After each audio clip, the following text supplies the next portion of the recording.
Good afternoon, good evening, or good morning, whatever time it is for you. It is dark out. It's about 1:30 in the morning for me. I am on a break from a part-time thing here. I'm going to be changing the title of these videos from Words of Wisdom with Virgo to Thoughtful Things.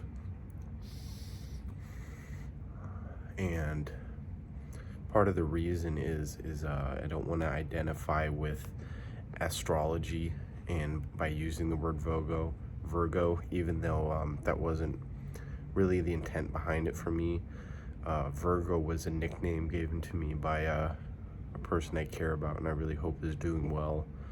And it was kind of a joke that anytime I sent a message while I was smoking, the joke was that here comes some words of wisdom from Virgo. So and the joke became I should make videos doing that, which I ended up doing. And honestly, a lot of good has come from the videos I've done so far, even though they're not perfect. They've had some pretty powerful influences in my life already, even though they only get 30 to 40 views or 10. One of them's 10 views right now. The impact they've had is actually pretty astounding and surprising for myself.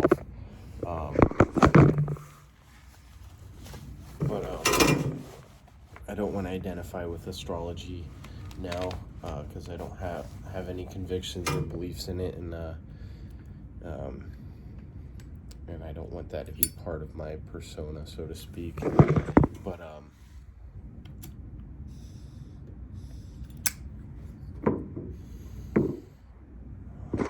with that said, also,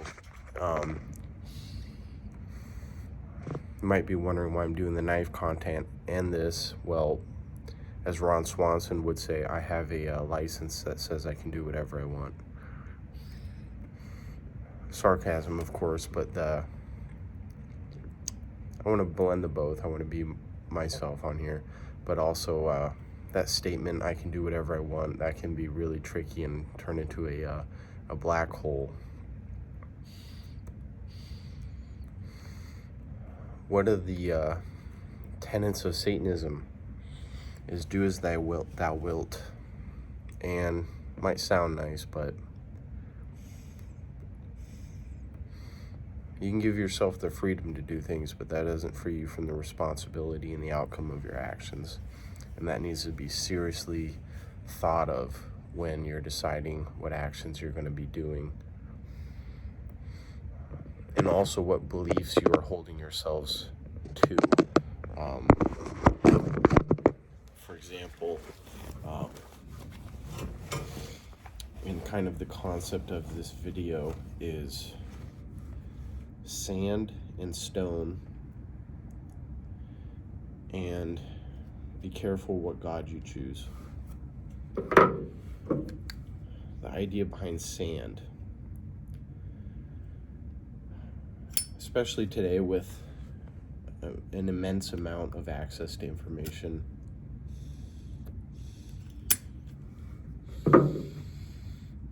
you will receive some information, contemplate it if you're intelligent, decide whether or not you want it to be a part of your identity and your belief system. And what you're doing is taking little sands of information, little grains that you're putting on your pile of your persona and your worldview.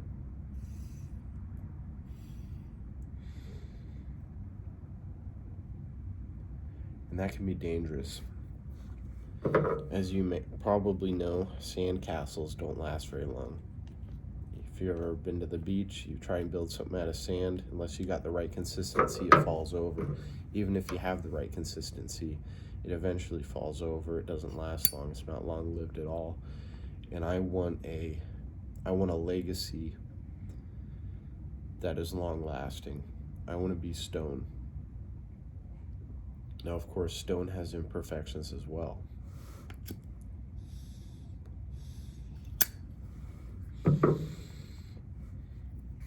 I work with stone for a living, natural stone, artificial stone.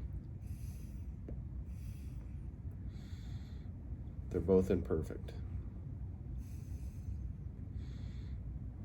But as they say, you got to choose the lesser of two evils. So what I've decided is to, in my life, adopt the stone that has been set forth by ancestors who are in many ways much more intelligent than me, in many ways much stronger. And I'm not going to disregard their wisdom just on the basis of it being old and outdated traditions. And in that same breath,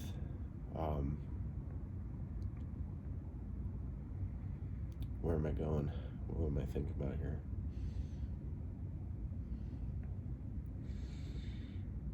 There's a quote from St. Thomas More, who I was named after.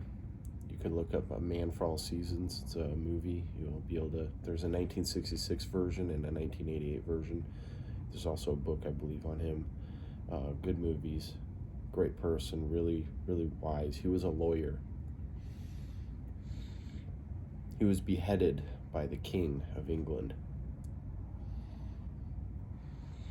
And why? Well, go ahead and dig into that. It's interesting. But there's a quote from him among many, many great quotes. God created angels for splendor, plants for their simplicity, animals for their innocence, and he created man to serve him in the tangle of his mind wittily.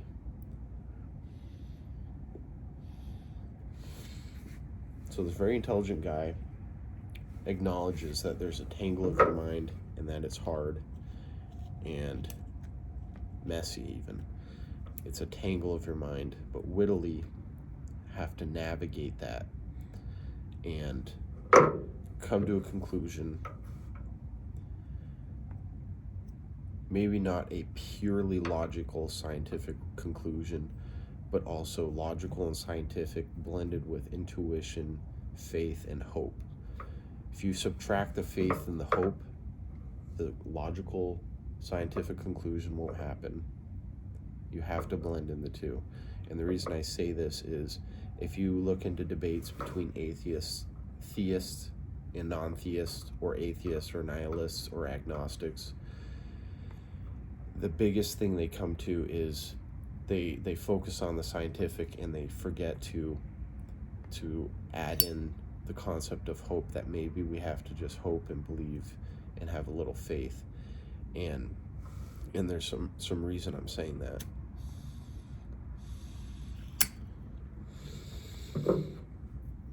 There's a YouTube channel, Pints with Aquinas. They had a debate between I think it's Kevin Trent. He has a channel called Council of Trent, which is kind of a Catholic joke, but his name being Trent is kind of funny.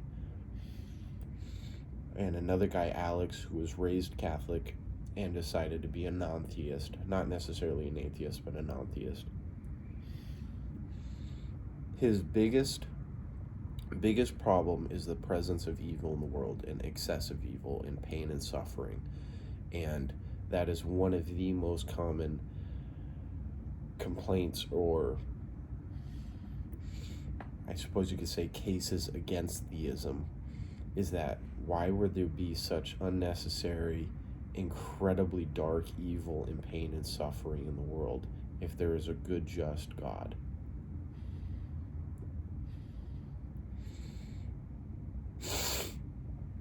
The problem with that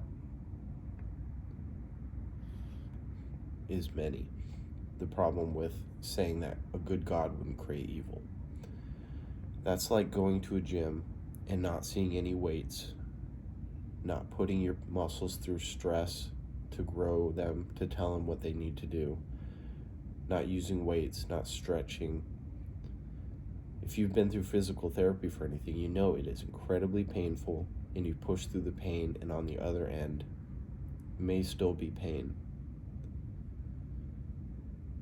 but it's improved and you're more capable of handling that pain.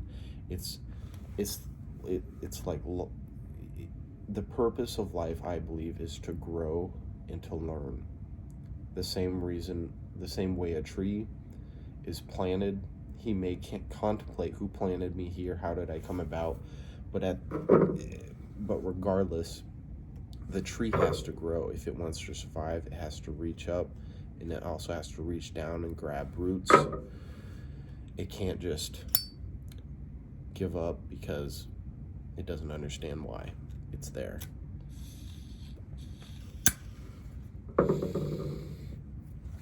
And saying, why is there so much excessive evil? One of his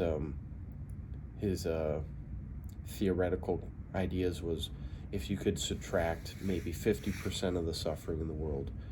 For example, a tree falls on a deer and it's sitting there in pain, slowly dying, crying out, confused, dying in pain. Could you subtract that pain by maybe 50%? Would that be better?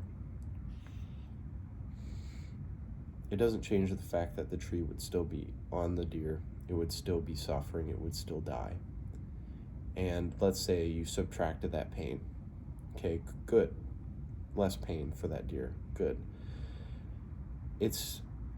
You're still not gonna be satisfied when it's subtracted. You're still gonna see that pain. Let's say all pain worldwide subtracted 50%, and then you see a coconut fall down and bonk someone on the head. They're totally fine, no serious injury, but it hurt. You would say, that wasn't necessary. Well, then you subtract that, and then there's no pain, no evil, no reason for learning,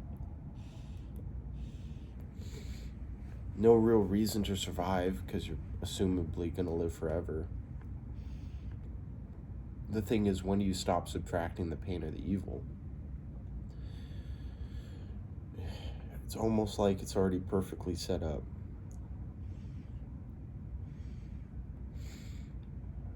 But that's probably just a coincidence, right? I like saying that lately. It's probably just a coincidence. I say it totally sarcastically because recently I've been seeing so many coincidences. I've been keeping my eyes open, which I've been trying to do my whole life, and there's just too many coincidences out there.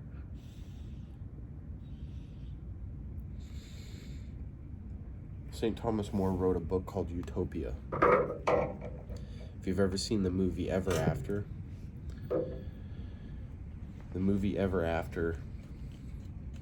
the main character, I forget her name, she's given a book from her dad before he dies. The book is Utopia, and that's pretty much the only possession she has.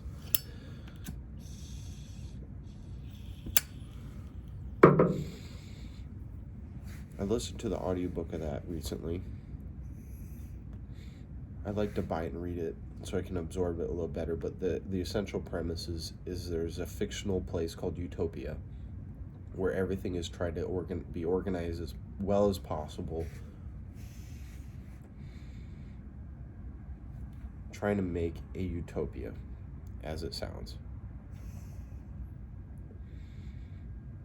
Some people read the book and come away saying, that was a beautiful place, I wish we could have that. Other people read the book and come away saying, that's kind of horrible, I wouldn't want that. And you have to read the book to truly understand that on a deeper level, or hear people explain the book. There's some good reviews explaining that. But imagine a world where you all wear the same clothes because it's practical and it doesn't matter, and you don't need the colors, you don't need the excessiveness of individuality, because everything's in order and you don't need that.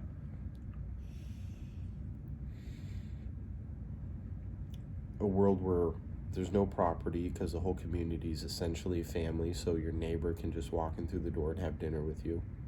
Theoretically sounds nice. Practically, That sounds horrible. If someone just walked in my door expecting dinner, I treasure my privacy. And there's some things that need to stay private.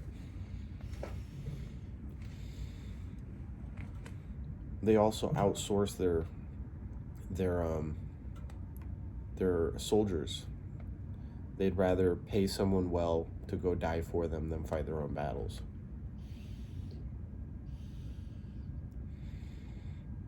It's a fascinating book, but I feel like the book is trying to point out that fact that non-theist in the debate was trying to say that can't we just reduce the evil and the harm?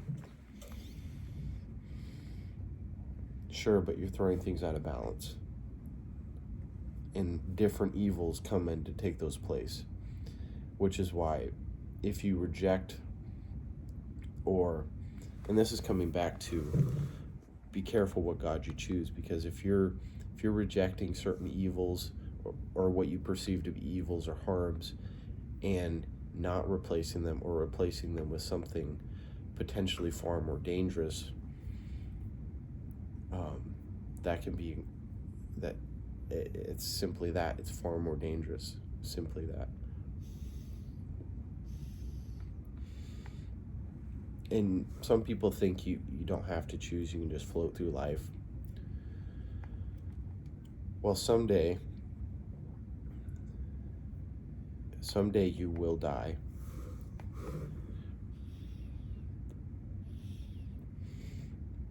And what are your thoughts going to be of? The most common thing you hear is people say your life flashes before your eyes. Are you going to be proud of that life? Obviously, you know your conscience best. So just because you reject or approve certain beliefs that other people hold sacred, you know your conscience best. You know what you know best, and no one can speak to that but yourself. But you're going to have to speak to that for yourself, and possibly other people or another deity. And let's say you're wrong. Let's say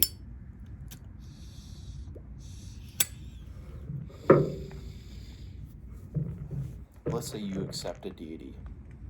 Let's say God, maybe the Catholic God, the Jewish God,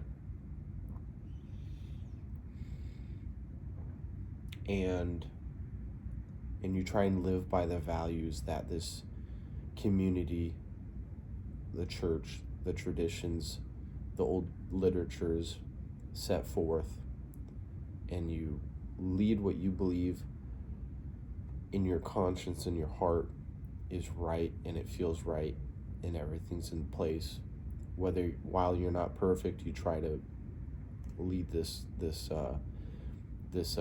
principles that have been set forth by people more wise than you, who have spent more time than you, in lifetimes, in fact, debating these things.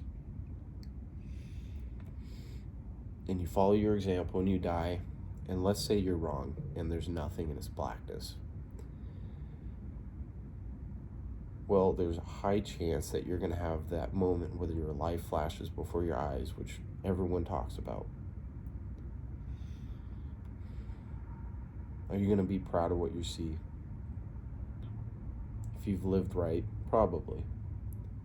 Is your family going to be proud of the life you left behind in your example? If you've lived right, probably. Worst case scenario, you're put in the ground or turned to dust or slime, as we came from, and you return to the fauna and growth that is the world around you. Doesn't sound too horrible for me. The alternative is something, now his name's splitting my mind. Jordan Peterson, he does something called the self-authoring program, where you start by writing how your life would go if you didn't go right and you didn't do things right. How bad could it get? How bad could you become? Now, I haven't done the self-authoring program. I've heard about it quite a bit, looked into it a little. Someday I might do it, but part of me is really scared to even put down on paper what that would look like for me to go to the dark side, so to speak, because it would be so bad I don't even want to write that. And would I want to die knowing, having that flash before my eyes? It doesn't sound pleasant at all. And then after you write down how bad things could be, you write down,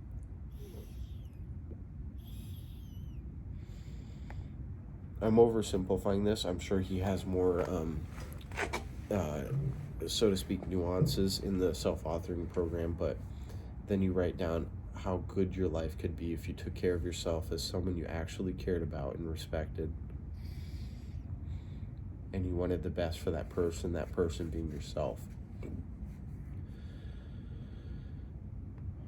Now, it's funny because it's not really something to be scared of, but it is scary to think, how good could I be if I actually devoted myself to being a good person and taking care of myself as someone I truly care of and seeking that highest good. Because I may have mentioned this in other videos, once you're good at something and other people see that, they expect you to hold that standard. And that's a lot of responsibility. That's the opposite of do as thou wilt, which is a satanic tenet. If you show the world that you're capable of helping it, you're at risk of becoming a hero. You're at risk of them asking you to do it again. You're at risk of being a good person, and with that comes responsibility and the knowledge that once you take the path of becoming good and you fall again, it does become in some ways harder to redeem yourself, because you've already consciously made the decision to be good and then you've rejected that. If you kind of blindly stumble into darkness, so to speak, and wake up one day and say, this is not working out, it's almost better, because it's sort of an oopsie.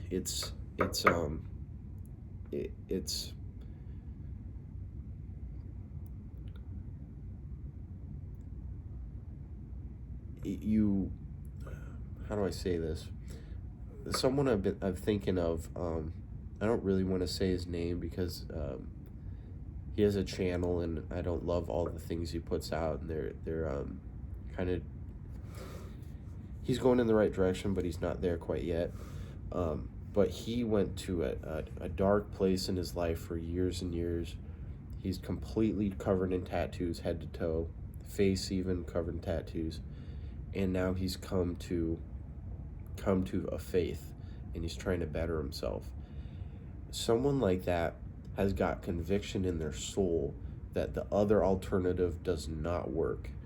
And it's not just conviction in their soul. They know factually from a scientific, logical foundation, that doesn't work out, I'm going this direction. The alternative, where you're kind of in the middle ground and you maybe set your foot in the waters of a swamp, so to speak, and as you're sitting there, you're saying, I don't think this is going to work out. It kind of looks fun over there, but long term, I don't think that's going to work out. I'm going to go this way. You're always going to think, well, what if I actually tried that? What if it actually is as fun as it looks? They look like they're having a great time over there. I'm pretty sure it doesn't work out long term, but they seem to be having a blast. That's a tougher spot to be in, because you're always going to be debating that unless you really control your thoughts and return back to the scientific, logical, and intuitive and faith and hopeful part of your soul that says, I could be wrong, but I'm pretty sure I'm not, so I'm going this way. And if it doesn't work out, I'm going to hold responsibility to myself for what didn't work out. And that's scary. But it's much more impressive to go that direction because it's harder. Just like the stone is harder than sand. Sand will blow away in the wind, a wave will come over, wash away your little fancy castle. The stones of the pyramid are still there. Stones of a lot of things are still there.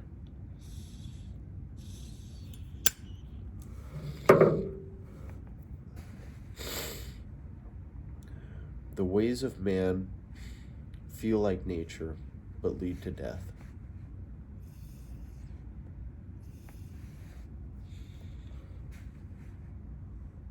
There's a lot of things that feel natural, that feel like you're becoming part of nature to partake in. And that's a tough thing to get over. But humans, unlike animals who are innocent, like that St. Thomas quote, animals don't intrinsically know good from bad, but they're also not going to go out and do great evils unnecessarily. They're also not going to go out and do great goods unnecessarily.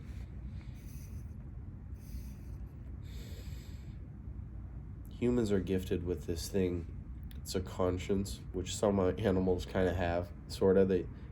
They feel bad for getting caught like a dog, but humans know on a deeper level that this is wrong, whether or not someone's looking, which is really interesting to think about. Where did that come from?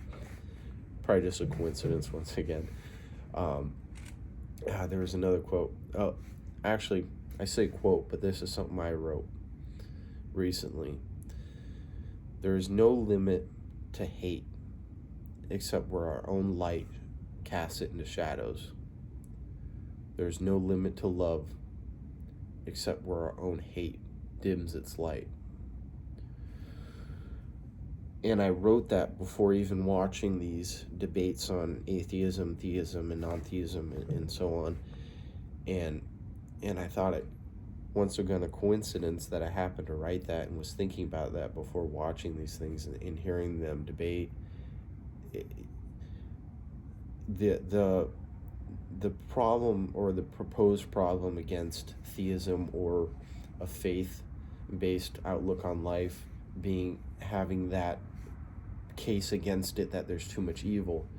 Well, absolutely, there is so much evil and there's no limit to it, and it can get incredibly dark, incredibly visceral really quickly if we ignore the voice in our conscience telling us we should go a different direction.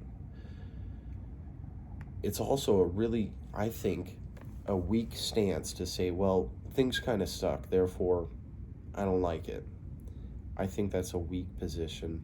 Maybe maybe you don't feel weak for believing that. Maybe it's the guy who's having the debate was just stuck on logic and science, and that's because he's missing for one thing, he's missing gratitude.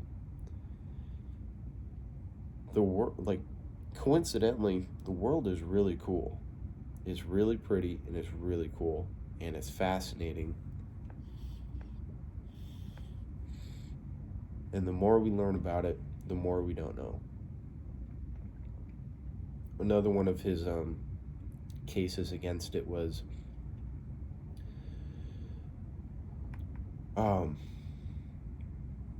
not a physicist, and I don't remember all the terms exactly, but essentially when you look at something at the smallest degree, a neutron or a quark, it's been proven that we can't predict where they're going to go.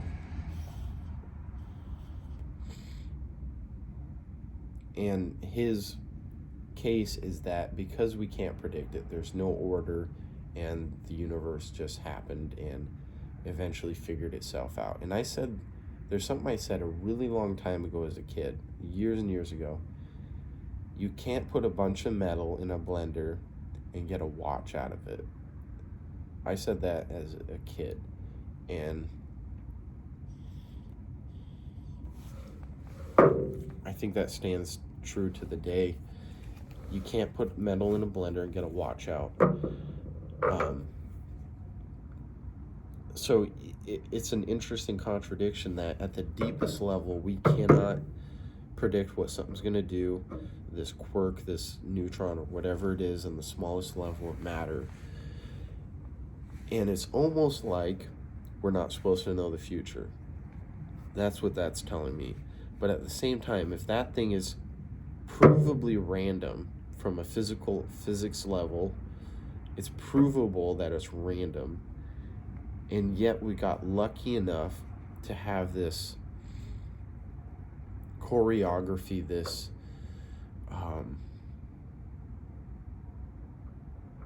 orchestra of nature around us that somehow works in our benefit. We happen to have a sun at the right distance, of the right size. We happen to have a moon at the right distance, of the right size. We happen to have a gravitational pull of the right pull and the right substance and direction. We happen to have an atmosphere that works out. We happen to have the ability to have this conversation, to make it 31 minutes and 7 seconds into a video, talking about the possibility that there's someone orchestrating this. But it's probably just a coincidence. I gotta go back into work. Thanks for watching this long. You have a good day.